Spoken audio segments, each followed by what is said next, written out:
We have all heard the stories about the presence of some well-known names at this location, but what were they doing here? What is this place?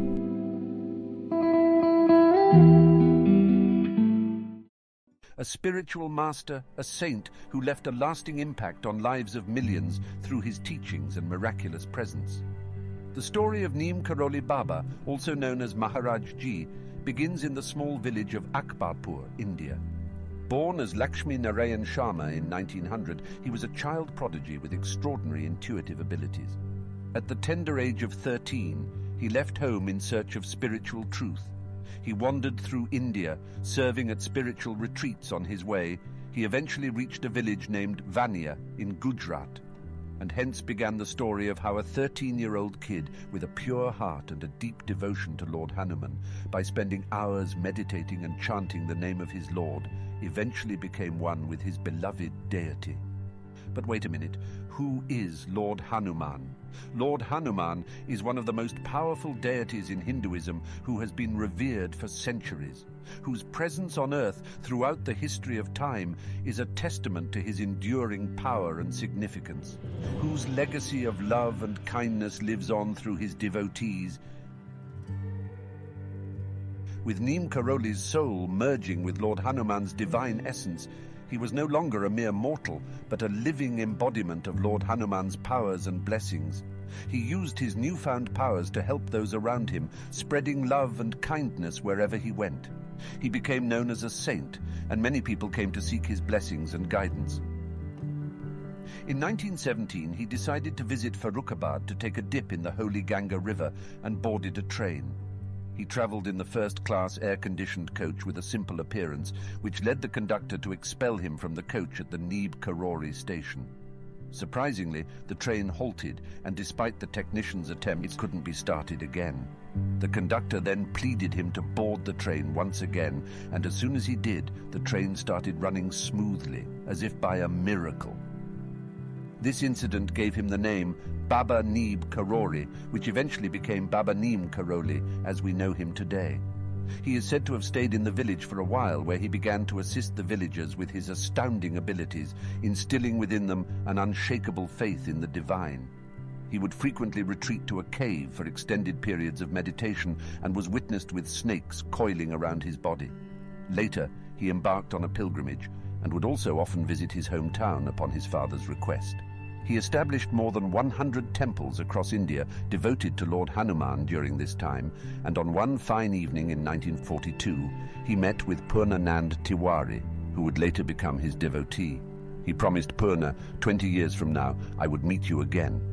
In 1962, Baba fulfilled his promise, and upon meeting Purna again, he shared his vision of building a spiritual retreat and temple in Purna's town, Kainchi Dham.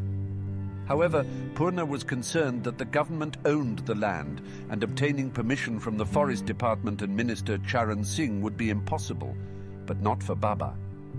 To everyone's surprise, the Forest Minister and the Forest Department officials visited the village on their own accord the very next day and granted them almost double the amount of land requested for the creation of a spiritual retreat and temple in Kainchi Dham as a gift from the government of India. In the 1960s and 70s, Neem Karoli Baba became a spiritual icon for the counterculture movement in the West. His teachings emphasized love, devotion, and service to others, and he attracted a following which mostly consisted of Westerners who were drawn to his simplicity and humility.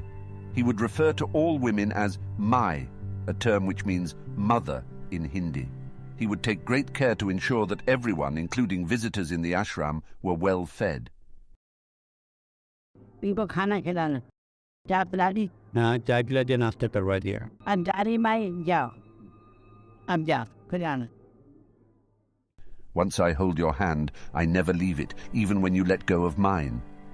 In a famous incident, Baba's student from Boston, Ram Das, who was grappling with drugs and acids, doubted Baba's abilities. To restore his faith, Baba consumed 4 pills of LSD, each containing 300 micrograms, and showed no signs of hallucination or trip. His teachings influenced many musicians and artists, including the Beatles, who visited him in the late 1960s while seeking solace and spiritual inspiration, and recorded his chanting on their album, The White Album. Steve Jobs visited the ashram in the 1970s, seeking spiritual enlightenment that he later credited with his success in the tech industry. Mark Zuckerberg made a pilgrimage to Kainchi Dham in 2015, where he paid his respects to the late Baba's shrine. Krishna Das, one of Neem Karoli Baba's renowned followers, had the privilege of spending more time with Baba at his ashram. He frequently shares his kirtan practice and fascinating tales of Baba on his YouTube channel, Krishna Das Music.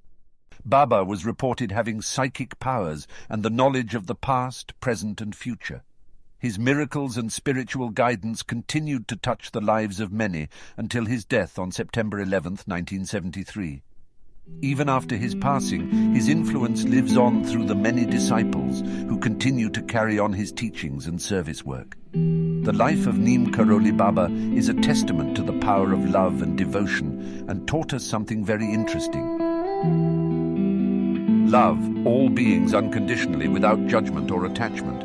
Serve others selflessly with no expectation of reward or recognition, and surrender to the divine. Let go of your ego and trust the divine plan.